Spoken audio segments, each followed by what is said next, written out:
C'est Joël Musin et nous sommes à partir de Hecto, nous allons commencer le Café Lab, prise de la vague numérique. Alors, bonjour à tous, je suis bien content que vous soyez là. Et on est ceux qui devaient venir et puis il y en a d'autres qui vont peut-être se joindre à nous. Ils sont les bienvenus et on peut arriver quand on veut et on peut partir quand on veut sans problème. Donc, je vous invite à me rejoindre sur Web Idea Pro et de ce fait, je vais partager mon écran. Et on partage et j'espère que tout le monde est en train de voir mon écran. Voilà. Donc, on va inviter Pascal à se présenter. Bonjour Pascal. C'est coupé. Donc, Pascal Bernardon, moi je travaille chez Innoprag et on vient de lancer, depuis le mois de mars, on a lancé une plateforme collaborative qui permet en fait à des entreprises de solliciter des experts dans le monde entier pour leur acheter du service à la demande en fait et facturable à l'heure. Donc c'est une plateforme où certains d'entre vous sont déjà. Et voilà. Et je suis content d'être encore au Café des Connaissances. C'est une deuxième prise. La première prise avait été riche, donc j'espère que la seconde sera aussi riche.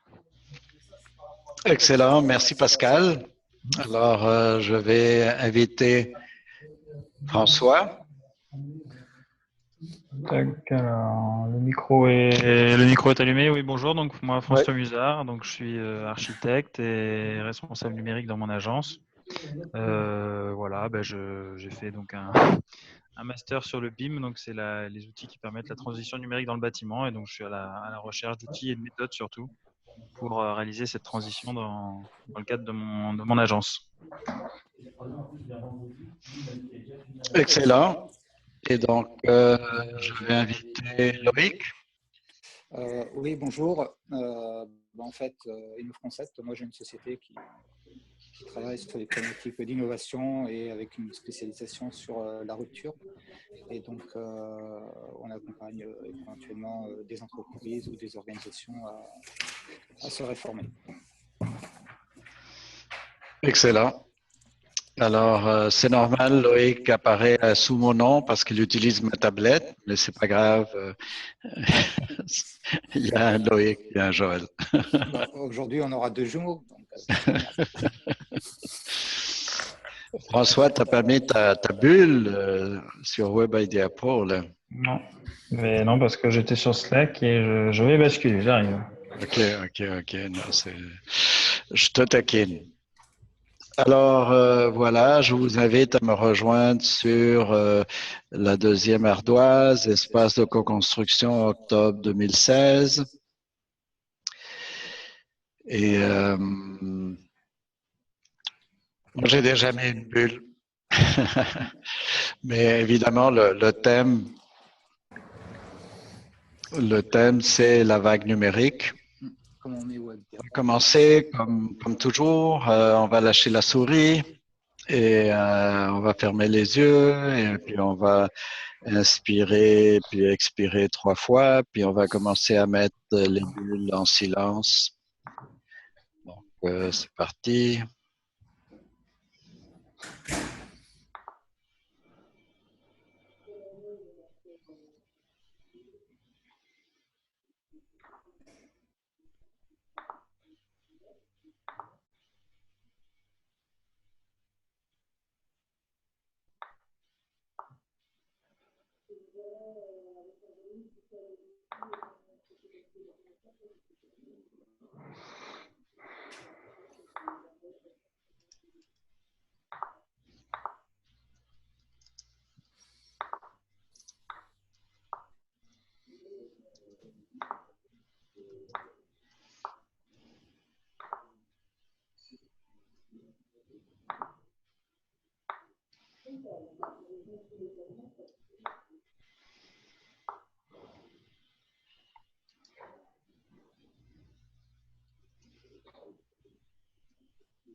Tu peux m'écrire les idées, puis je les mettrai.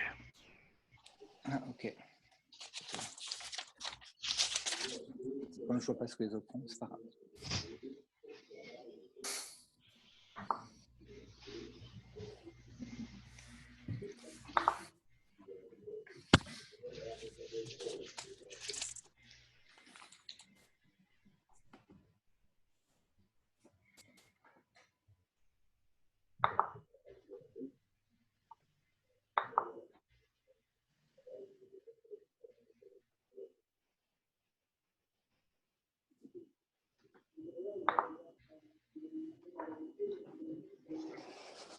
Ok.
Arrive à me lire?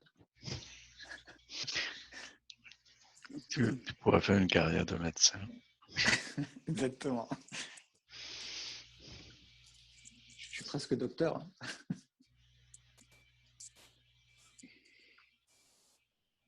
Non, c'est bon, de toute façon, les personnes seront en mode acquisition, donc ils pourront retransmettre ce que je dis sur vos vidéos pro.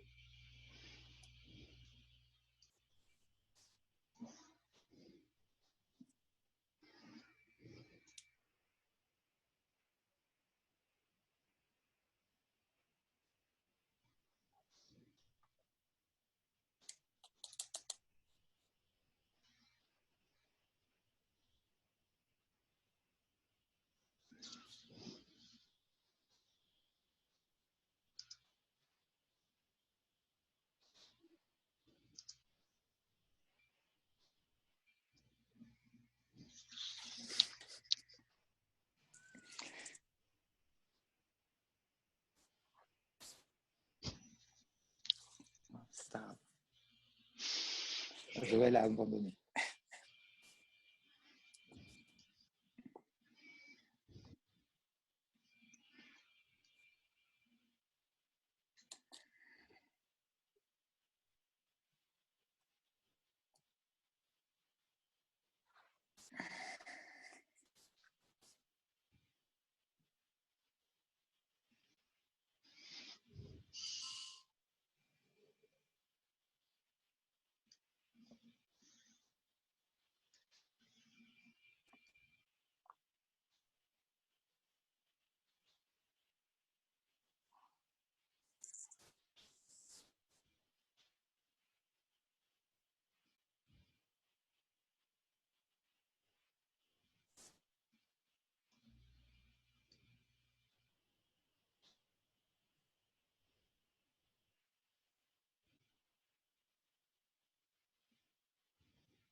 OK, on ouvre les micros et puis on peut partager nos commentaires. Bon, puisque je n'ai pas fait de bulle, je vais commencer. Vas-y. Donc, le seul bulle que Joël a mis, c'est le rapport homme-travail. En fait, je voulais mettre remise en cause du rapport homme-travail. C'est plutôt plus une vision sociétale, mon approche, et poser la question entre évolution et révolution. Dans quel sens la numérisation amène une évolution, puis dans quel sens aussi elle apporte une révolution, et qu'est-ce qu'elle remet en cause. Et notamment toutes les approches au niveau du salariat, du non-salariat, des normes sociétales. Les normes sociétales sont complètement bouleversées. Et on le voit à travers, par exemple en France, toutes les manifestations qu'il y a autour. Et notamment, comme révolution, par exemple, le système d'ubérisation, qui apporte aussi une individualisation du travail beaucoup plus poussée, une pression du travail individualisée et un transfert de risque qui se fait directement, on va dire, de l'entreprise vers le salarié, puisque c'est le salarié qui maintenant transfère ses risques et gère les risques, et notamment du côté du patronat où on a une certaine, on va dire, au niveau de la pression fiscale, une certaine plus, on va dire, moins de pression fiscale. Et donc, en fait, on voit que ces éléments-là, ça a une remise en cause de notre rapport et de notre lien au travail, mais aussi de notre lien vis-à-vis de notre vie privée. Et le numérique a un impact assez important là-dessus. Donc, d'où ma question, est-ce qu'on est sur certains points une simple évolution ou où on a une révolution? Voilà, c'est des questions, c'est un débat sur lequel on pourrait discuter. Donc, c'est beaucoup plus une approche sociologique de réflexion.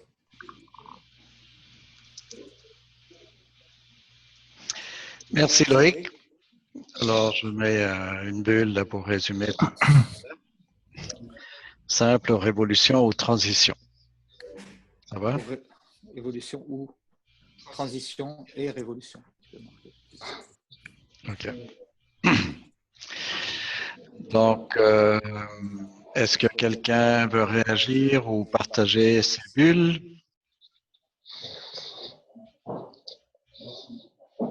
Moi, j'ai mis une bulle pour François, pour te piquer, François.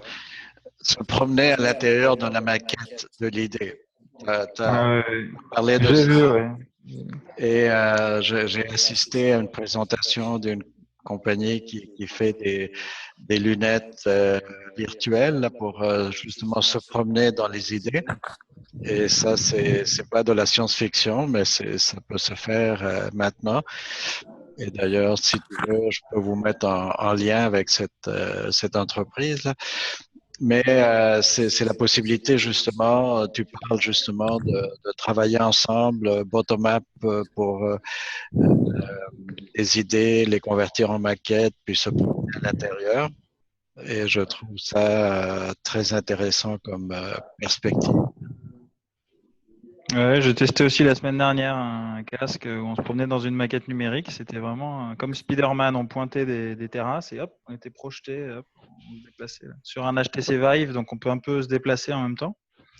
Et oui, on sent des possibilités après. Et bon, c'est fascinant, en même temps un petit peu angoissant. Je ne sais pas de quelle manière après on arrivera vraiment à se réunir, peut-être à faire la visite du bâtiment virtuel à plusieurs, les uns à côté des autres. Ça pourrait être intéressant quand même. D'un point de vue de ton métier, c'est très intéressant puisque la liaison avec l'usager en tant que tel est remise en cause. Et l'usager peut, suite à une visite d'un bâtiment, beaucoup mieux décider par rapport à son acte d'achat ou pas.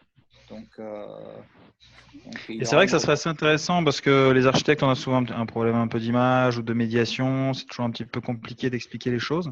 Et là, par exemple, en effet, de pouvoir se promener avec un utilisateur, un futur utilisateur, et lui expliquer vraiment en réalité, mais virtuelle, exactement voilà, pourquoi on a mis la fenêtre à tel endroit, pourquoi c'est organisé comme ça.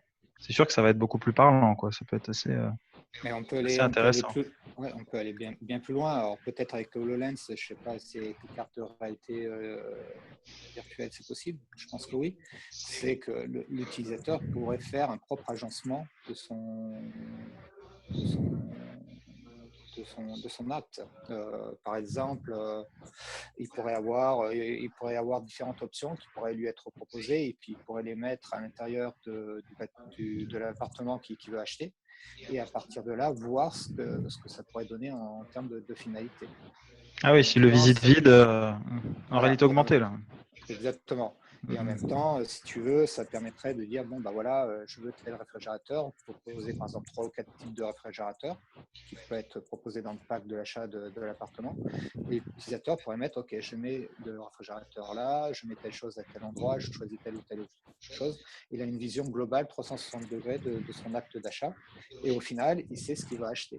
Parce qu'en fait, aujourd'hui, on travaille, enfin, aujourd'hui, peut-être hier, on peut parler d'hier, on travaillait uniquement sur des plans et sur éventuellement des propositions ou des photos. Tandis que là, on immerge complètement l'utilisateur dans une nouvelle façon de faire, une nouvelle façon éventuellement de consommer, quoi. Et il peut co-participer au design. Exactement. Ouais, alors ça, c'est une grande question pour les architectes parce que c'est pas évident. Non, c'est justement c'est ça qu'on discute là, parce que Ça remet en cause. toutes les professions sont remises en cause là. En psychologie, on essaie d'avoir le stimulus présent pour travailler sur comment réagit le cerveau, les centres de contrôle de la peur, etc. Et donc, si tu veux avoir une collection d'araignées dans ton bureau, ben, c'est compliqué. Et donc, c'est mieux si tu l'as en réalité virtuelle parce que là, tu peux masquer un peu l'objet, tu peux juste, pour ne pas contrôler la situation, là, c'est plus facile en théorie. Ouais, après, il y a des nouvelles stratégies qui se mettent en place pour soit d'évitement, soit d'adaptation et pour tourner la chose en sa faveur, quoi. C'est sûr que. C'est ça. Essayer d'apprendre comment on fait face aux événements qui sont générateurs de peur ou de stress. Par exemple, apprendre à voler sans peur, faire un vol Paris-Montréal, croiser l'Atlantique et avoir quelques petites turbulences là. Donc, c'est un peu plus difficile et coûteux de le faire parce que là, s'il faut payer un billet pour accompagner le client, c'est plus cher. Ça peut coûter cher, on est d'accord. Et une question pour revenir sur ce que disait Loïc, parce que justement, là, on parlait de cette transformation. Est-ce que c'est une révolution? Est-ce que c'est une transformation? Quelle différence d'ailleurs? Est-ce qu'on peut préciser la différence? Préciser. J'imagine un petit peu, mais. Oui, non, mais c'est un débat entre nous pour essayer de voir dans quel sens on peut le voir, parce que l'approche de ce thème-là est fortement liée, si tu veux, à notre perception. Et donc, chacun d'entre nous peut avoir une perception différente parce que, en fait, ces critères d'évaluation peuvent être aussi différents. Et ça, c'est lié à notre formation, à nos expériences et à nos vécus personnels. Donc, c'est pour ça que je pose la question. Moi, j'ai mon opinion là-dessus, mais ici, c'est pour entendre l'expression des autres personnes, quoi.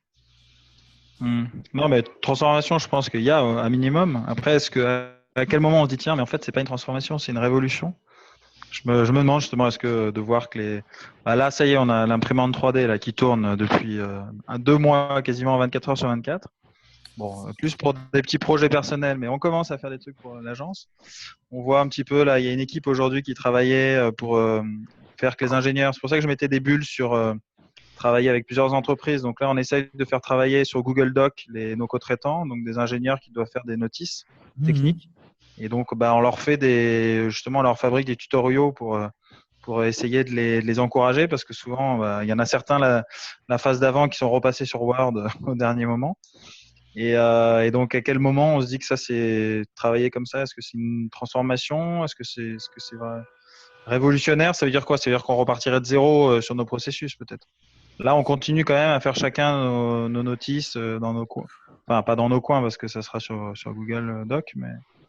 Bah, tu as la première étape, en fait. Ouais. Parce que après, pour gérer la co-construction, comme on fait aujourd'hui sur WebID Pro, si tu veux, il y a un accompagnement, une maturité à faire passer, parce que sinon, c'est pas naturel. Donc, puis surtout, on n'a pas appris aux gens à travailler comme ça. Donc aujourd'hui, pour répondre à la question de Loïc, moi, je pense qu'on les réponses sont bonnes, c'est-à-dire on est dans une révolution d'usage et une révolution, je dirais, complètement de toute l'économie dans laquelle on est en train de vivre et qu'on est obligé de se transformer. Sinon, ceux qui ne se transformeront pas, de toute façon, resteront sous le carreau, ils seront out. Donc, il y a pas le choix, en fait.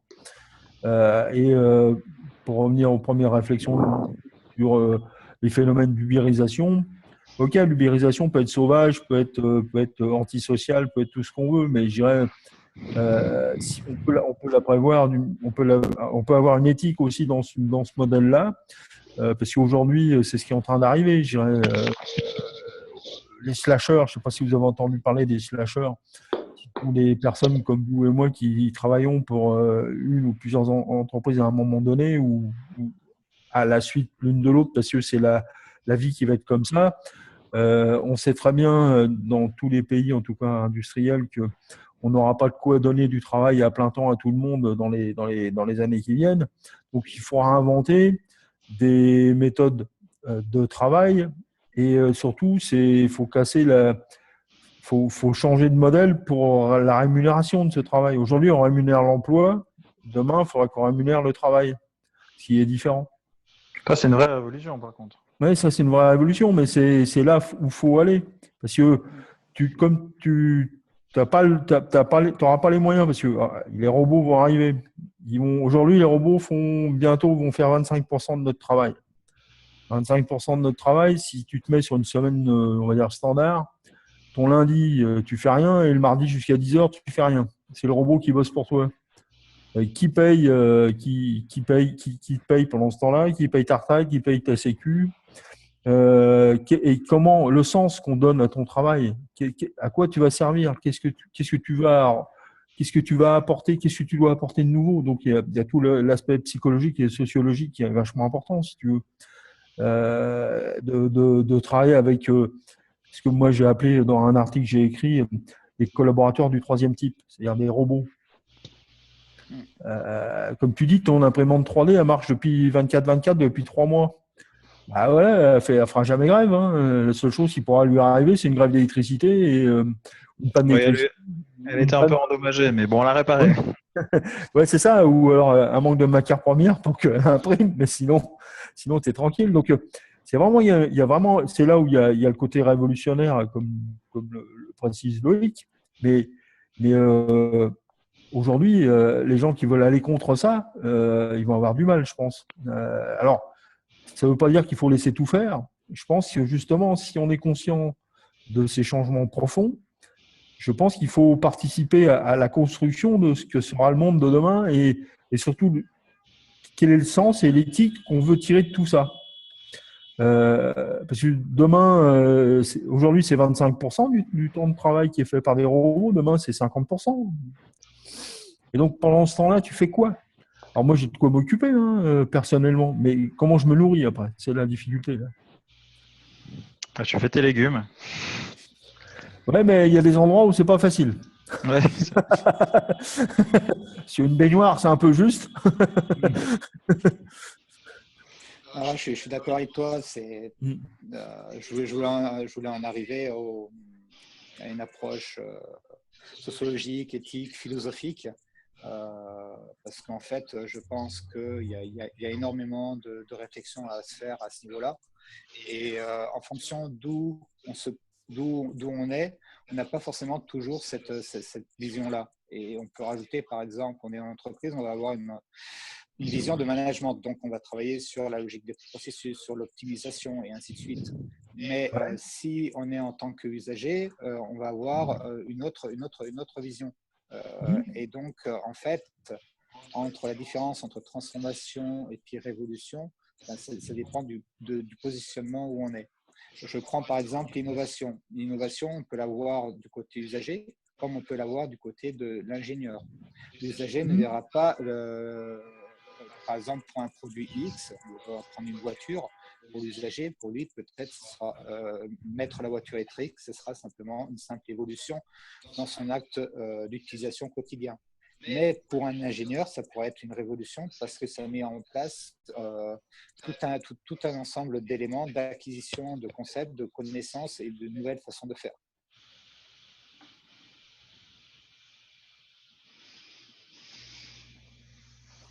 Et est-ce que c'est ce qui est un peu intéressant, c'est que c'est pas forcément une révolution générationnelle, j'ai l'impression. Enfin, j'ai l'impression qu'il y a des jeunes qui peuvent rejeter ça, des personnes de tout âge qui peuvent être soit impliquées, soit désimpliquées, et rejetées.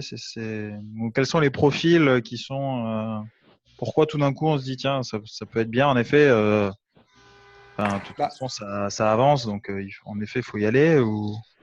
En fait, la question, c'est toujours une question de point de vue. Par exemple, on prend le cas des Google Glass. A priori, l'approche était très, très intéressante. Toutefois, au niveau de la sociétale, en fait, il y a eu un rejet complet. Pour plein de raisons. Par exemple, des raisons liées à la vie privée, des raisons liées à des problèmes je dirais, financiers, par exemple l'industrie du cinéma, et ainsi de suite.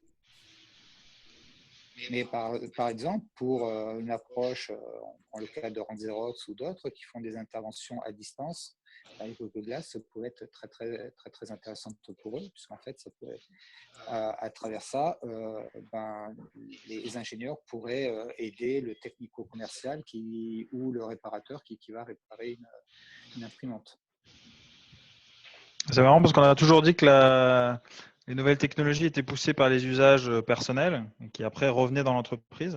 Là, pour les Google Glass, on a l'impression que c'est plutôt l'usage professionnel qui va les sauver et qui va peut-être que ça finira par se banaliser et repasser dans l'usage personnel.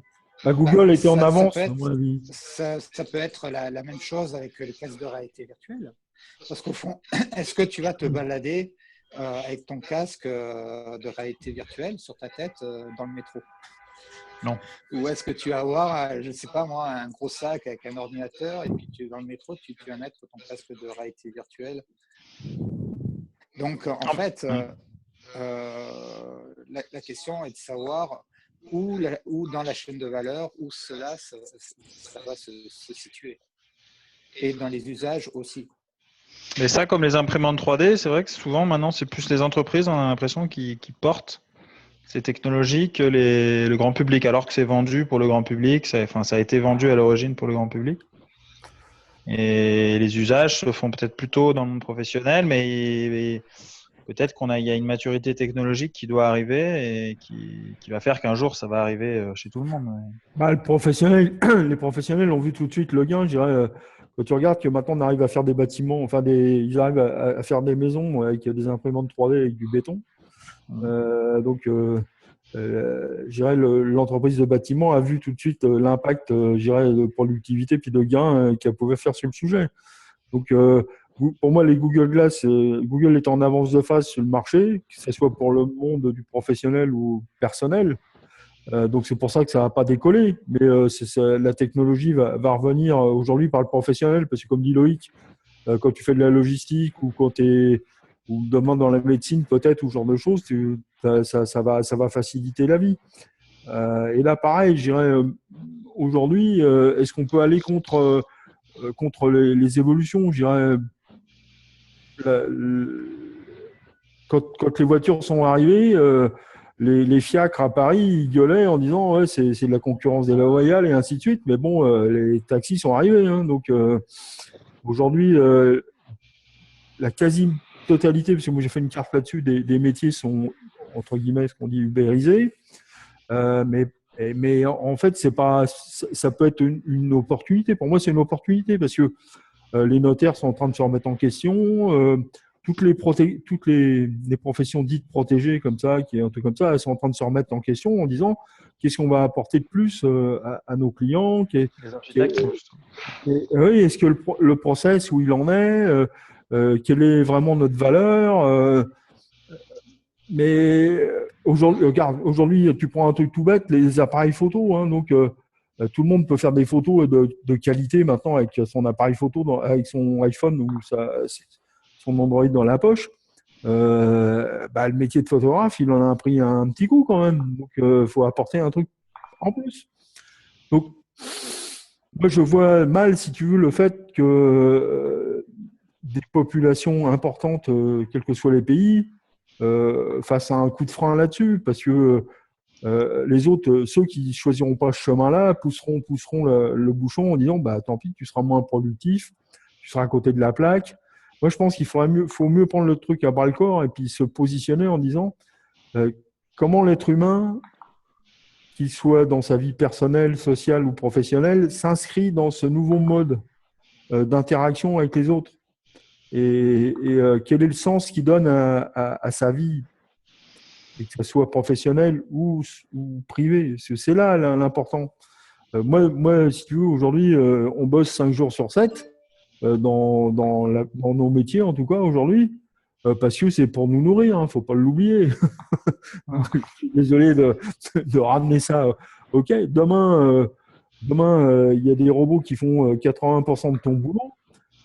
Faut trouver un autre moyen de te nourrir, ou faut qu'on inverse des solutions qui n'existent pas encore aujourd'hui ou qui existent mais qu'on ne veut pas tester, comme le revenu de base universel ou ce genre de choses, pour qu'au moins le lambda puisse au moins se nourrir et se loger.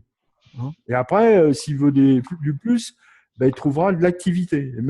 C'est même pas du travail, c'est de l'activité. C'est-à-dire, aujourd'hui, si on était rémunéré par les activités qu'on fait pour notre commune, pour notre sport, pour ton voisin, tout comme ça, mais même si c'était des petits trucs à chaque fois, peut-être que ce revenu d'activité te permettrait de vivre aussi décemment qu'aujourd'hui, en fait.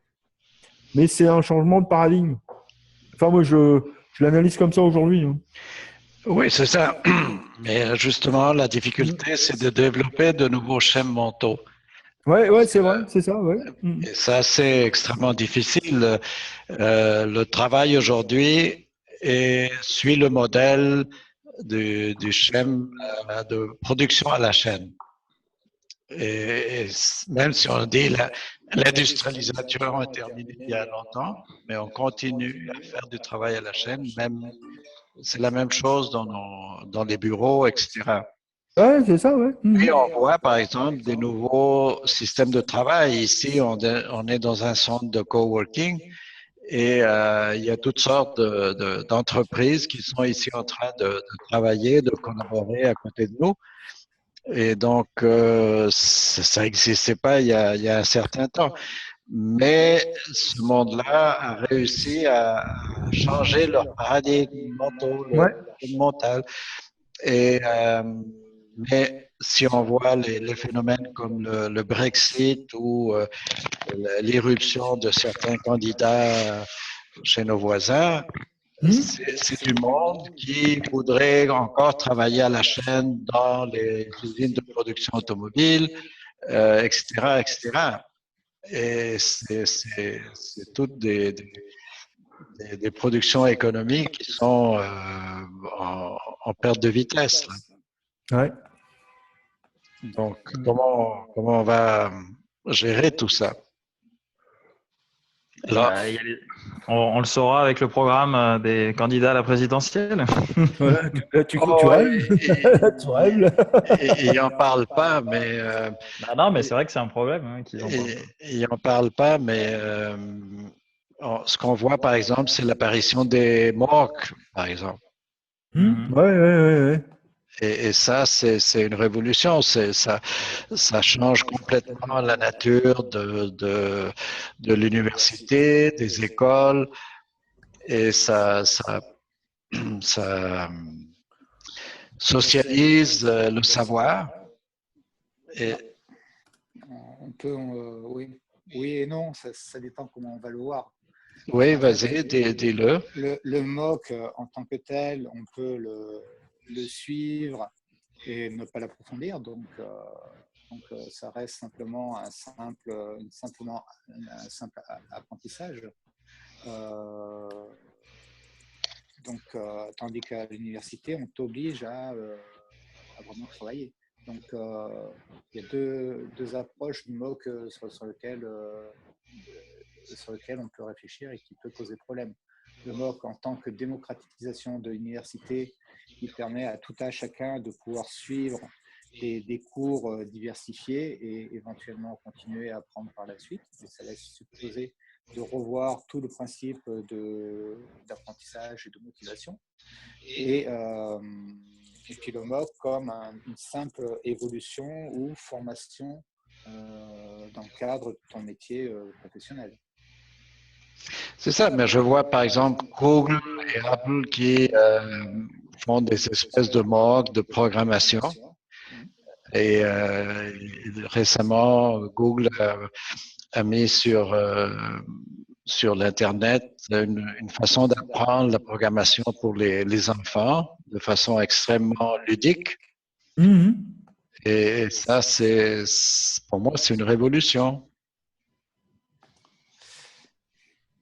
Oui, Ah ouais, un début de socialisation à une certaine façon de programmer qui sert l'intérêt de Google à terme. C'est sûr que c'est pas sans arrière-pensée. Ouais, alors après, est-ce que c'est les entreprises qui proposent maintenant un programme politique Bah, Bonne question. c'est une bonne question parce que tu as des entreprises qui ont des PIB qui sont supérieurs à la plupart des pays sur Terre. Hein. Le GAFAMA, c'est le cas. Hein. J'avais lu un livre, mais j'arrive pas à me souvenir comment il s'appelait, de science-fiction justement, où c'est des entreprises qui ont des conseils d'administration, mais qui sont assez ouvertes et tout ça, et qui gèrent une partie de l'organisation du monde. C'est assez intéressant. Mhm. Il faudrait que je retrouve C'est un classique. Non, c'est vraiment un problème. Enfin, c'est une question de fond en fait. Donc, Oui, il y a une déclaration publique de la responsable des Apple Store ouais. qui veut changer la vocation des Apple Store et leur donner une vocation communautaire. Ah oui. D'accord. Récemment, j'ai lu un article où Tim Cook avait financé la campagne de Hillary Clinton, Ouais. mais aussi il a financé la campagne de Trump. Et donc, il y avait toute une question au niveau d'éthique et d'attitude des entreprises par rapport à ça. Et s'il a fait ça, c'est pour éviter d'être en porte-à-faux par rapport à un certain nombre de critiques et d'impact d'entreprises privées sur la sphère politique. Or, on voit bien, par exemple, aux États-Unis, les deux sont très liés l'un à l'autre. Si on prend le cas des républicains avec la NRA, enfin, la fameuse organisation de promotion des armes à feu, on voit très bien qu'elle a un impact extrêmement important sur l'opinion des politiques et sur la façon de percevoir les armes et leur utilisation au niveau des États-Unis. N'oubliez pas de bouger vos bulles, sinon vous allez être déconnecté. Ah, ok.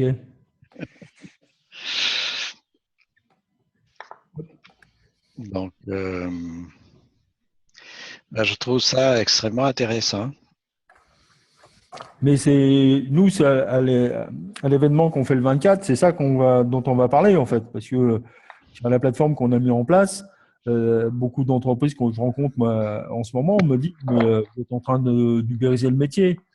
Nous, on leur dit on n'est pas en train, enfin l'ubérisation dans le sens où tout le monde l'entend aujourd'hui, on dit non, nous on n'est pas là pour paupériser les experts et puis vampiriser les entreprises. On est là juste pour modifier l'intermédiation entre les experts et l'entreprise. Et sur un modèle où l'abonnement, c'est l'abonnement qui nous permet de vivre. Point. Donc, on est dans une autre approche. Donc, ça prouve on peut faire l'éthique même dans l'ubérisation. Et puis, Je suis en train de suivre un MOOC là, justement sur l'économie collaborative là en ce moment, fait par l'école des mines Paris Tech là à Paris. Quand Uber Pop a été interdit en France. Donc Uber Pop, ça c'était de l'ubérisation sauvage. On peut pas dire le contraire, parce qu'en fait ils imposaient les prix aux chauffeurs de taxi, enfin aux chauffeurs. Ils imposaient, si tu faisais pas assez de trucs, tu pouvais te faire virer. Enfin bon, et puis il n'y avait pas de contrat de travail, donc ils avaient aucun risque. Donc là, on est d'accord, on est dans la paupérisation complète. Mais quand ils ont arrêté, je dirais, le système, ça a foutu 10 000 mecs qui n'ont plus pu avoir de revenus complémentaires, si tu veux. Donc, ok, tu te bats contre quelque chose qui n'est pas social, c'est vrai, mais globalement, à côté de ça, tu as 10 000 personnes qui quand même utilisaient ce service pour je dirais, arrondir les fins de mois. Donc, il faut peut-être se poser la question, tu vois ce que je veux dire. Ça pose une question de société, là. Ouais, on est d'accord. À savoir, est-ce qu'on va vers une société de précarité ou pas du tout, sachant que la précarité va permettre de lutter, entre guillemets, par le chômage, d'accord ? Ou est-ce qu'on met une certaine harmonisation pour essayer de gérer tous ces éléments-là ? Et c'est un choix sociétal derrière ça. Ah, on est d'accord. Non, mais là-dessus, c'est un choix de société, d'éthique et tout ça. Mais aujourd'hui, comme on le dit depuis tout à l'heure, il n'y a pas un de nos politocards, hein, parce qu'il n'y a pas d'autres mots, qui s'en occupent, hein, en tout cas. Hein. Donc, la loi Fillon, si tu prends si tu regardes un peu la loi Fillon et puis les lois qui suivent, elle trace la voie vers ce sens-là, où en fait, dans la définition on appelle ici les travailleurs autonomes, mais en France, on les appelle autrement.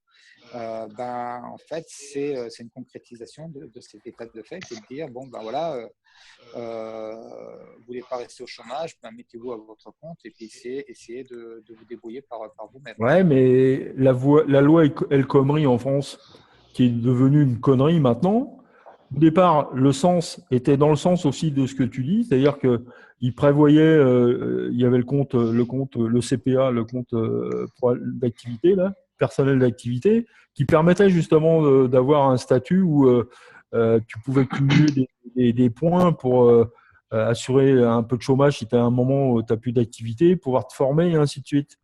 Le problème, c'est que les syndicats ont pris. Alors, il y avait la loi numéro 2, enfin le texte numéro 2 qui était de dire maintenant, ce qui compte, c'est l'accord d'entreprise par rapport aux accords de branche pour les syndicats. Et les syndicats ont bloqué cette loi uniquement parce qu'ils perdaient du pouvoir. C'est uniquement pour ça. Ils s'en foutaient du reste.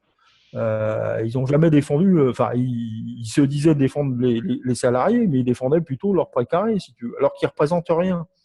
Et aujourd'hui, tu n'as pas eu une volonté politique, que ce soit à droite à gauche en France, qui a eu du bon sens en disant c'est quand même le chemin dans lequel je dirais, les salariés de tous les pays industrialisés sont en train d'aller. Les chiffres le voient. Moi, je suis en train de faire des chiffres, là, pour préparer des trucs pour aux États-Unis, tu as plus de 40% de gens qui travaillent comme ça, qui sont des slashers ou des freelances ou quoi que ce soit. En France, ça a augmenté de 85% depuis 10 ans. Les progressions n'arrêtent pas de monter dans les autres pays d'Europe, pareil. Donc c'est pas parce que les gens c'est le seul moyen demain de te sortir, je dirais, de situations, compliquées et demain, plein d'entreprises, tu travailleras peut-être pour des grandes entreprises, mais tu ne seras pas salarié, tu ne seras pas dans la payroll.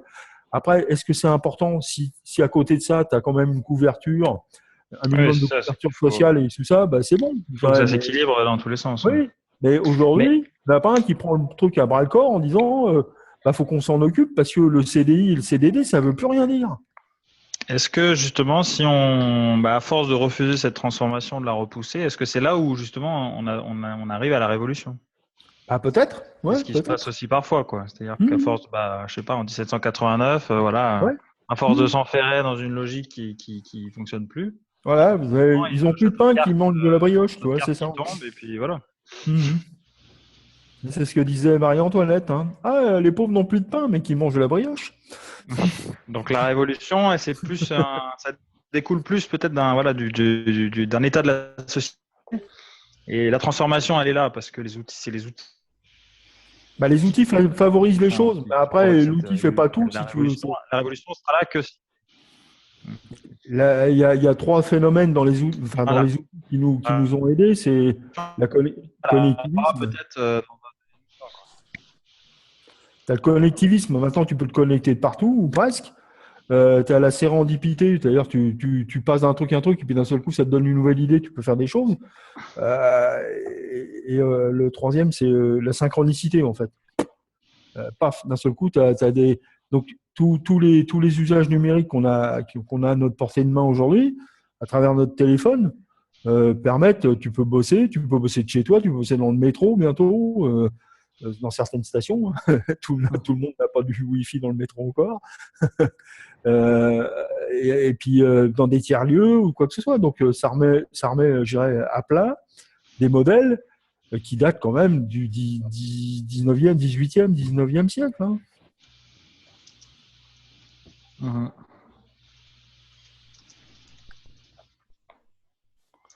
Mais c'est vrai qu'il faut les accompagner.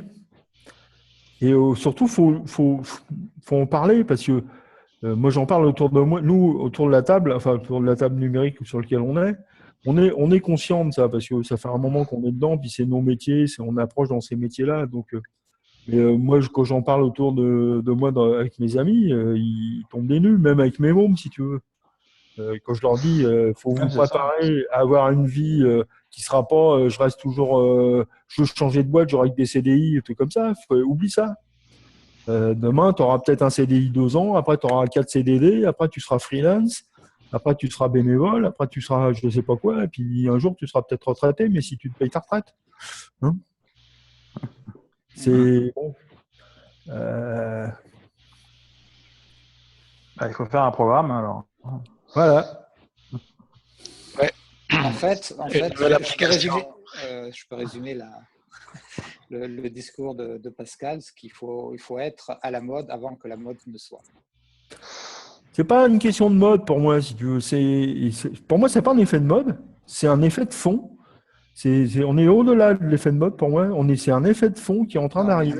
La mode est temporaire. Donc, l'idée, c'est de comprendre qu'est-ce qui va se passer dans le futur pour se préparer et y être au bon moment, voire même peut-être un peu avant. Voire si on est trop avant, on est rejeté. En fait, c'est pas une question de futur, c'est une question de présent. Ouais, c'est ça, ouais, exact. Tu as raison. Le présent, c'est le passé. Ça va loin. Hein. Ça va loin. Ah, mais on peut avoir des réflexions là-dessus. C'est tout l'intérêt. C'est tout l'intérêt de pouvoir échanger. Et Pour moi, on vit dans le présent. C'est la seule chose qui existe.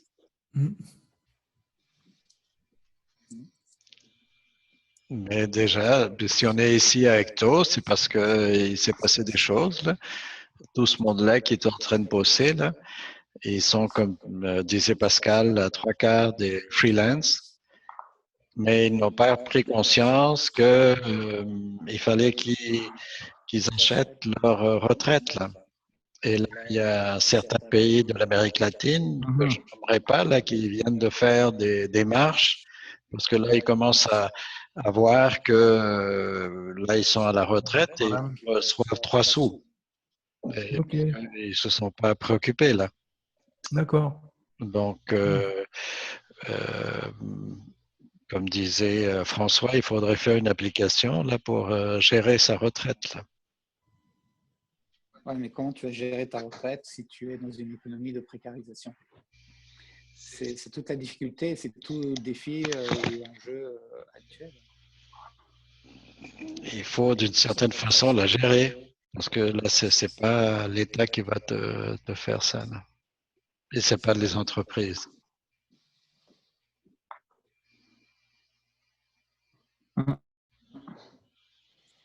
Bon, il y a beaucoup de questions alors. Ah oui, il y a beaucoup de questions, mais puis on va avoir du mal à tout répondre ce soir. Mais bon. C'est très intéressant si tu veux. C'est vraiment un problème de fond qui en ce moment qui Et c'est pour ça que nous, on a fait cet événement le 24 novembre, là, parce que globalement, le fond, il est là.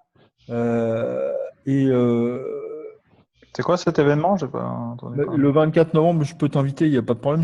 En fait, on fait un événement sur les nouvelles formes d'intermédiation dans le consulting, en fait. Et pourquoi il y a pourquoi il y a des plateformes qui arrivent, pourquoi il y a des nouvelles façons d'avoir du service à la demande ou d'offrir du service à la demande, et pourquoi on est à la demande, si tu veux. Pour ça, Loïc utilise le terme précarisation. C'est vrai qu'une certaine forme d'ubérisation, c'est de la précarisation, mais si on le travaille d'une autre manière, on n'est pas obligatoirement dans de la précarisation. Je dirais, nous, on n'empêche pas, sur la plateforme Inodé, on n'empêche nullement le consultant de se vendre à 2 000 € la journée. Hein. Pas de problème. Hein. Si le client il accepte. Hein. Et en même temps, il faudrait enseigner dans les écoles comment faire face à toutes sortes de scams ou comment ça se dit en français là. Ah ouais, des arnaques. Des arnaques, là. Hier, on m'a raconté, n'est-ce pas, tu travailles à temps partiel et tu as juste à transférer des chèques d'un compte à l'autre, mais la réalité, c'est que les chèques étaient pourris. Ok. Finalement, la personne doit une petite fortune là, à la banque. Là. Donc, elle s'est fait avoir. Et ouais, donc ça avait l'air très bien, un bon travail freelance, facile, mais ça donne des résultats très, très négatifs là. Et ça, il faut enseigner au monde à faire face à ça là. Ouais. Ok. Sinon, se regarder un peu. Bon, on a beaucoup traité du rapport homme-travail. C'est une très belle conversation. Mais Pascal, qu'est-ce que tu as mis comme bulle, toi? Moi, comme bulle, si tu veux, j'avais mis ma bulle, c'était service à la demande, c'était simplifier les processus. Parce que quelqu'un avait mis changer les habitudes. Il y avait mobile only, si tu veux. De plus en plus, on s'aperçoit que le téléphone portable, ça devient l'interface avec le monde. Quand tu vois l'appareil, tu vois les systèmes de paiement maintenant qui sont en train d'ubériser les banques. Donc, ton téléphone, ça va être ton accès à ta vie privée, à ta vie professionnelle, à ta vie sociale. Et aujourd'hui, plein d'applis. Nous, on est en train de réfléchir sur l'appli pour faire une solution mobile first dans un premier temps, avant de la faire mobile only, parce que ça va être l'interface intuitive de tout le monde. Donc, j'étais parti dans ce sens-là, si tu veux. Après, comme tu as entamé le sujet sur, je dirais, les changements d'intermédiation, de la désintermédiation qu'on est en train de vivre. Je n'ai pas rajouté de bulle, mais j'ai enrichi là-dessus d'une manière orale, parce que c'est vraiment une question de fond. Ah oui, non, je suis d'accord avec toi, et notamment les grandes institutions, on va dire, les banques, n'ont pas forcément conscience de cet élément-là. Par exemple, à Montréal, il y a une start-up qui a créé un modèle d'affaires qui permet d'éviter les chambres de compensation. Ouais. Et certains se posent beaucoup de questions par rapport à ça. Et donc, le navire d'une grande entreprise n'est pas forcément simple à changer, et ça nécessite, au niveau des chefs d'entreprise, beaucoup de courage. Je prends le cas, par exemple, de la presse. Il a dit du jour au lendemain, on coupe toute la fabrication de papier, puis on passe au numérique. Donc, Non, et puis là, je viens de rajouter une bulle, la blockchain. Tu vois, la blockchain, c'est l'ubérisation. Hein. Donc, en gros, tous les systèmes de régulation et de centralisation peuvent disparaître. Donc, alors, je pense que tout le monde ne va pas laisser tout faire, parce que ça peut être aussi une dérive, mais les banques, il y a 5 grandes banques qui sont déjà sur le sujet, parce que ça leur fait gagner 20 milliards de dollars par an sur les virements entre les banques, si tu veux. Donc 20 milliards, ils ne vont pas les laisser passer. C'est le pays, c'est pas le Chili, c'est merde, non, c'est pas le Costa Rica, le Venezuela est en train de mettre tout son cadastre sur la blockchain. Donc, t'as plus besoin de notaires comme on peut avoir en France ou comme peut-être ils avaient dans leur pays, de système de centralisation qui garantit tiers de confiance que comme tu es bien propriétaire de cette baraque ou de ce terrain ou quoi que ce soit. Donc, l'Angleterre est en train de poser la même question sur son cadastre. Donc, et là, chacun est propriétaire de ses données et puis il en fait ce qu'il en veut, mais surtout il a accès au grand livre, hein, comme ça s'appelle dans le blockchain. Et donc tu peux savoir. Et puis la falsification est vraiment très très très très difficile, hein, puisque les identifiants sont donnés par des serveurs qui sont répartis d'une manière aléatoire. Donc on va faire un collab sur la blockchain, non? C'est un sujet que je connais pas bien, mais ça a l'air assez porteur, non? Bah, si tu veux, moi, c'est quelque chose que j'ai pas mal étudié non plus, aussi, parce que nous, on a mis une plateforme qui n'est pas basée sur cette techno-là. Mais demain, on se pose la question s'il ne faut pas aller dans ce sens-là. Là, il va falloir que je vous quitte, malheureusement, mais j'ai un copain qui travaille chez Brand and Celebrities. Ils mettent en relation des célébrités avec des entreprises.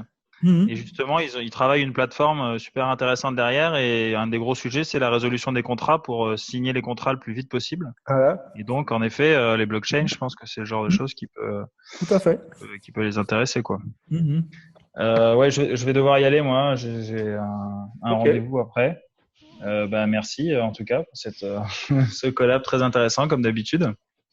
Merci François. Joël, j'écouterai la fin dans le compte rendu. Excellent. Merci François pour ta présence et ta contribution et de partager ton travail de thèse. Je l'ai mis sur Slack là. Oui, j'ai vu le message arriver, c'est bien. Super. C'est sympa. Alors, bonne fin de journée. À bientôt. Bonne soirée à vous. Bientôt. Au revoir. Au revoir. Bon, excellent. C'est une très belle discussion. J'aime ça, là. Ouais, très bien. Donc, moi, comme bulle, j'ai mis accompagner, former les leaders d'équipe. Parce que justement, à mon avis, aujourd'hui, dans les équipes, surtout les équipes qui sont de plus en plus distribuées ou géographiquement, les leaders, les chefs d'équipe continuent à fonctionner avec des schèmes d'il y a 20 ans.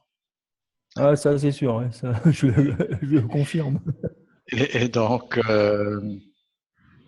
oui, alors ça, c'est peut-être quelqu'un qui arrive ou qui s'en va. Apparemment. Son micro coupé. Moi, je ne la vois pas. Bon, je vais la faire. Elle est sur Zoho. On vient de la voir arriver sur... Ok, elle va peut-être arriver là. Oui, bonjour Dalila. Bonjour Dalila. Bonjour Dalila. On t'entend pas là. On t'entend pas, il faut que tu... Bonjour. Voilà.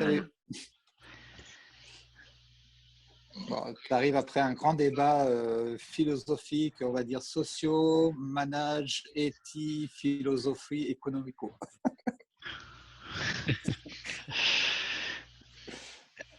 Ça va, Dalila? Oui, ça va. Je vous entends pas bien en fait. Nous, on t'entend très bien. Ouais, impeccable, ouais. Donc, voilà. Merci d'être là. Donc, qui veut résumer un peu la situation pour que Dalila soit un peu informée? Tu vois l'écran? Où est-ce qu'on est, Dalila? Oui, j'arrive à voir.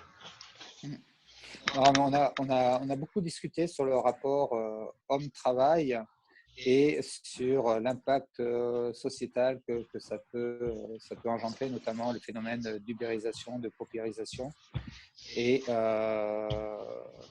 de changement des normes dites de salariat.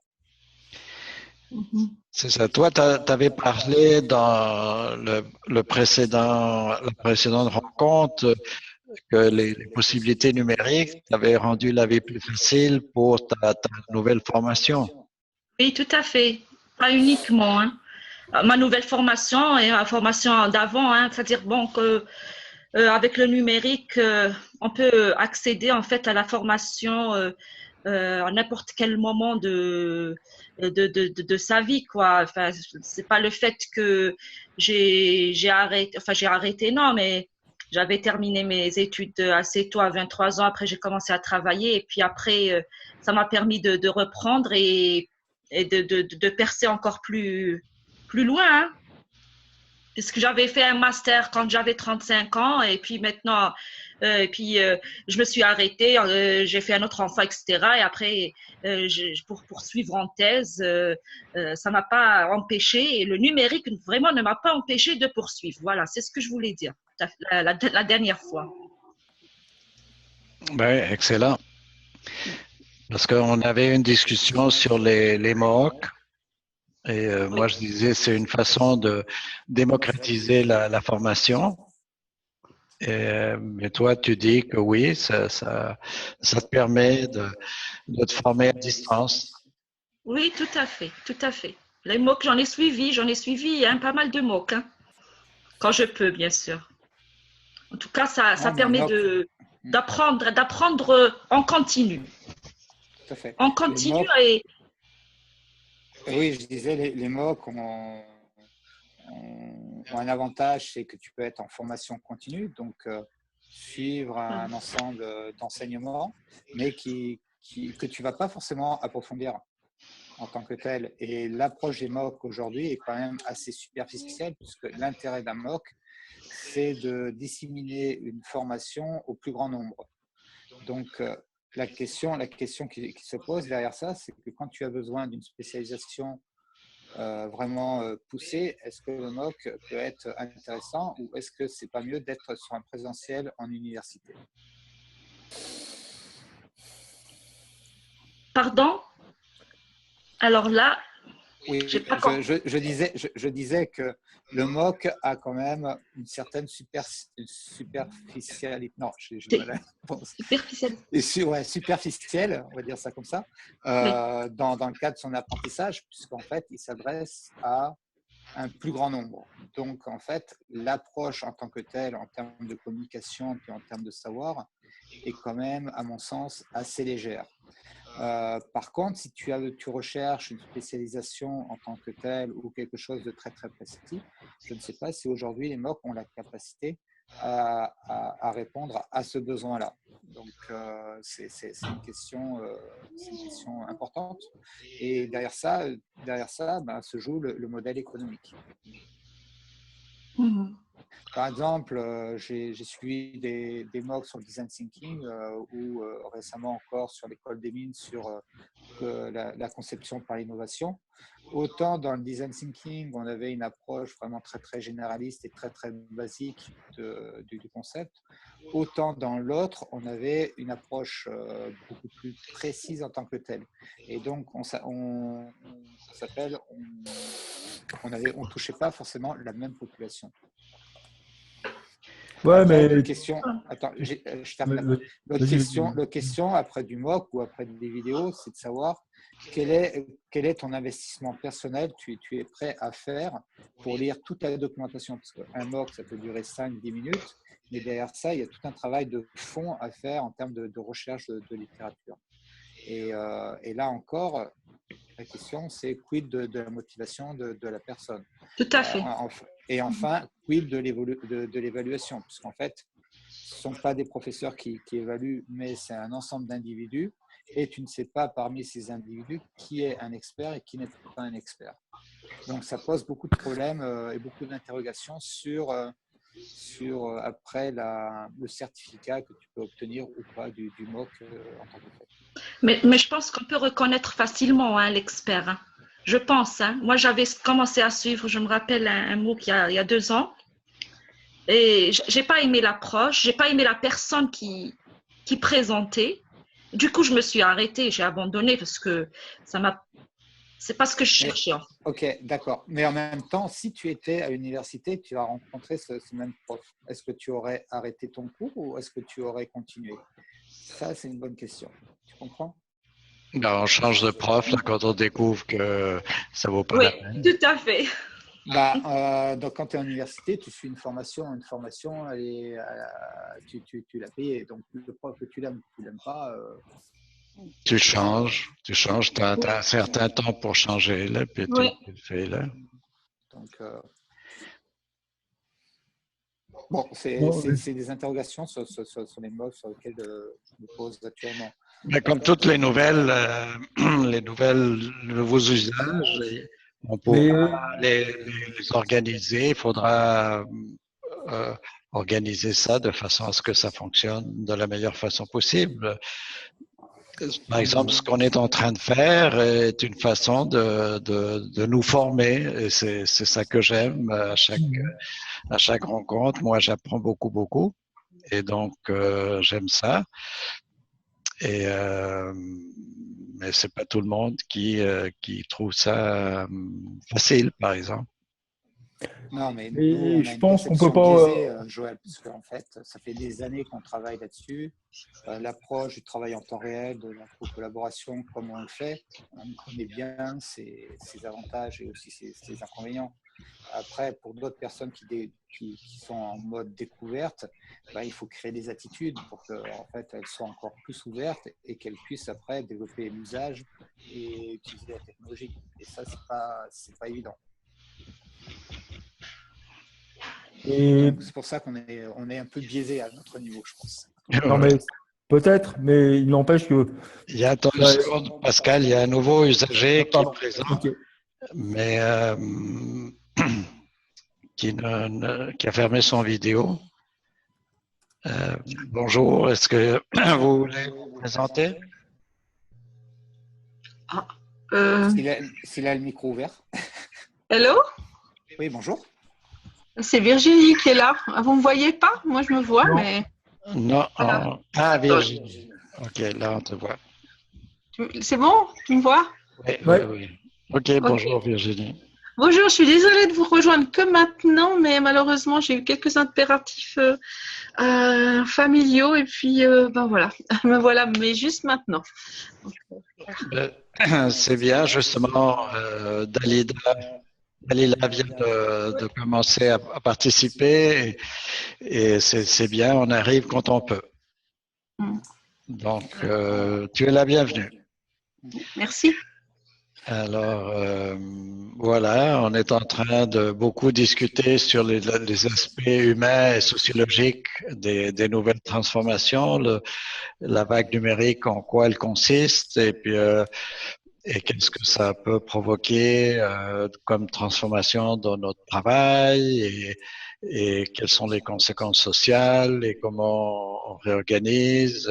Pascal, par exemple, peut parler de son nouveau événement qu'il va faire pour travailler toute la partie ubérisation du service conseil, si on peut dire. C'est ça. Donc, mais on a travaillé l'ubérisation des architectes parce qu'il y avait un architecte qui était présent il y a quelques minutes, là, qui est parti pour les mêmes raisons que toi, tu étais en retard. J'arrive. Et donc, c'est bien ça. Donc, il nous a partagé d'ailleurs son thèse de mémoire sur Slack.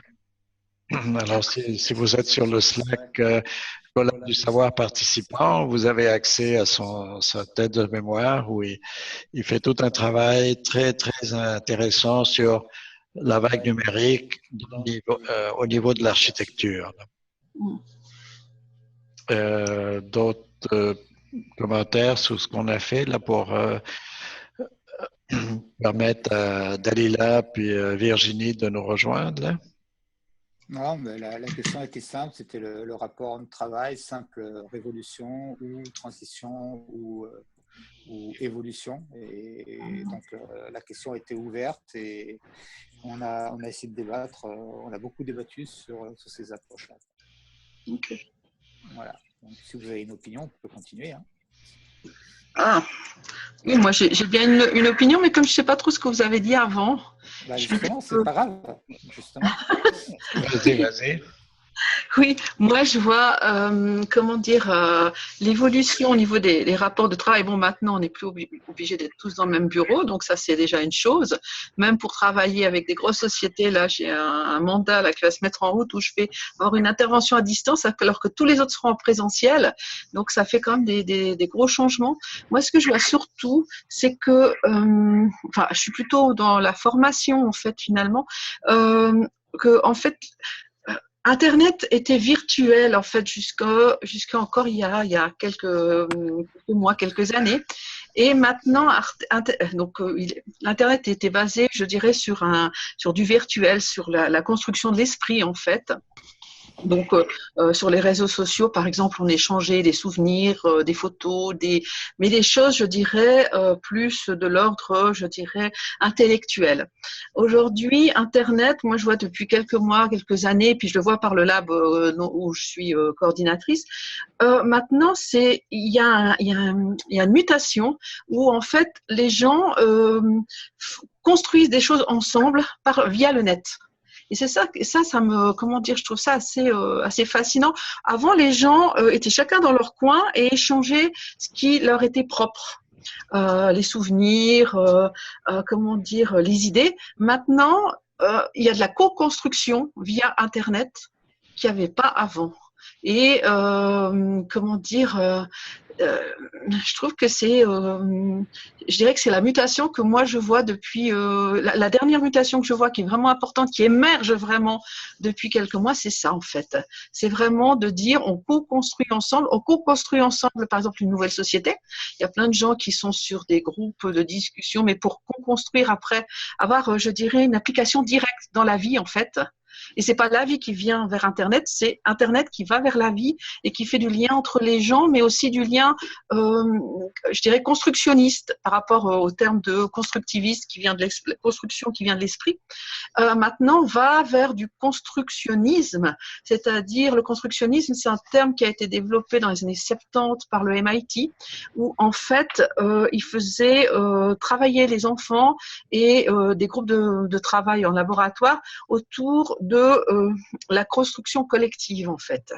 Et moi, c'est ce que je vois ces temps-ci, c'est que vraiment, on se retrouve avec des rapports humains qui créent des réseaux pour construire et pas pour simplement communiquer de ce qui se passe, comment dire, depuis eux-mêmes en fait.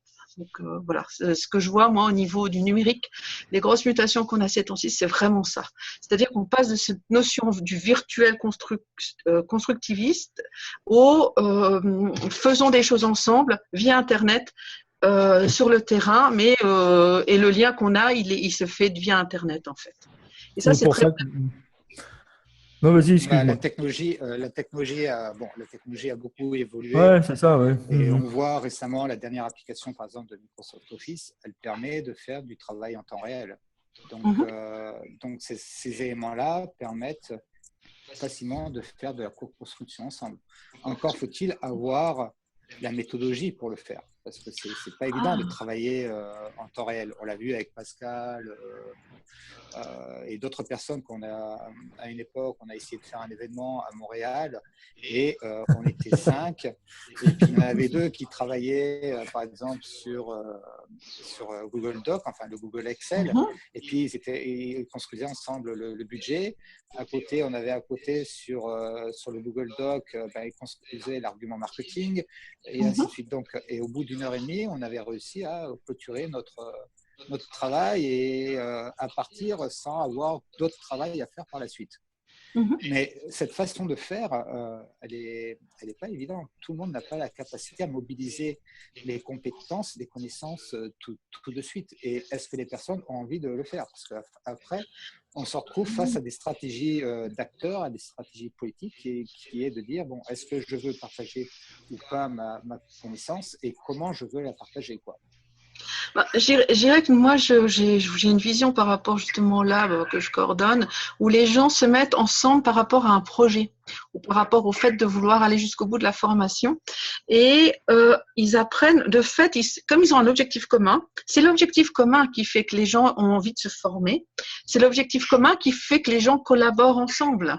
En fait, sans objectif commun, sans date butoir, sans jalon, les gens ils vont jamais se mettre à la formation par eux-mêmes.